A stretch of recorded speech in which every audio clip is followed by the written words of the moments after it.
That brings us to the prophecy of Naphtali.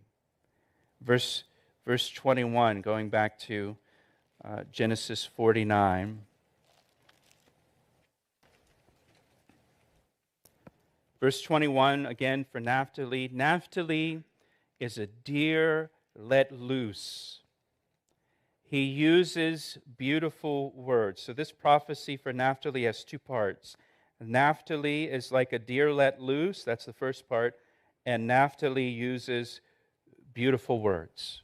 So first, Naphtali is like a deer let loose, a deer with all restraints removed and set free, that moves swiftly with speed and agility. And I want to look at the map again. Look at where Naphtali is located, the orange section up at the top of the screen there. That the blue harp-shaped body of water, that's the Sea of Galilee. So Naphtali, we see up there, is in the north. It's in the Galilee region. It's kind of the surrounding the western and northern and southern sections of the Sea of Galilee. It's a mountainous area. The people of Naphtali were mountain people. Again, Moses says of Naphtali in Deuteronomy chapter 33, verse 23, Deuteronomy 33, 23, this is what Moses prophesied about Naphtali. Naphtali is abounding with the favor of the Lord and is full of his blessing. Naphtali is abounding with the favor of the Lord and is full of his blessing. How so? Here's how. Listen. 80 to 90%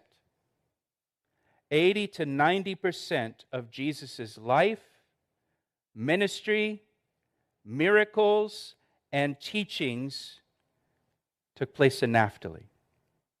80 to 90% of what you read in the Gospels took place in Naphtali.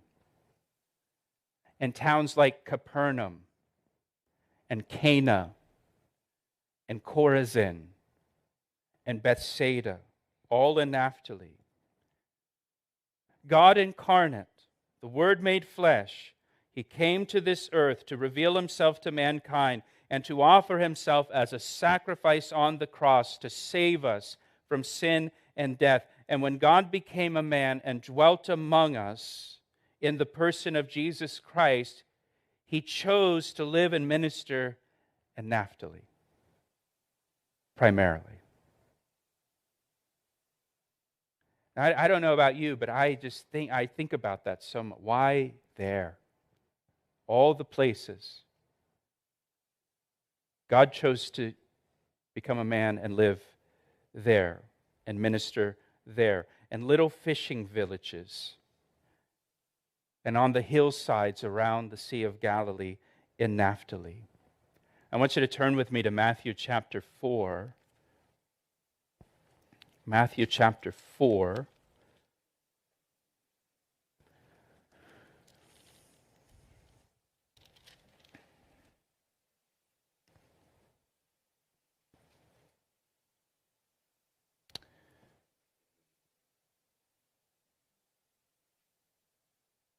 Verse 12 says, "Now when Jesus heard that John the Baptist had been put in prison, he departed to Galilee. And leaving Nazareth, he came and dwelt in Capernaum, which is by the sea, in the regions of Zebulun and Naphtali, that it might be fulfilled which was spoken by Isaiah the prophet, saying, the land of Zebulun and the land of Naphtali, by the way of the sea beyond the Jordan, Galilee of the Gentiles, the people who sat in darkness have seen a great light, and upon those who sat in the region and shadow of death, light has dawned." Matthew's gospel tells us that Jesus moved from the town of Nazareth to the town of Capernaum in Naphtali to fulfill the prophecy that's found in Isaiah chapter 9. And notice in verse 15, if you're a note taker, you can underline the phrase, by the way of the sea. Zebulun and Naphtali are by the way of the sea. The way of the sea is also called the Via Maris. This was a trade route that was named the Way of the Sea. It was the main trade route that passed through the Galilee and passed right by Capernaum. Remember, Matthew's a tax collector. He's stationed there by Capernaum. He's collecting tolls, he's collecting taxes from travelers on that trade route, the Via Maris, the Way of the Sea.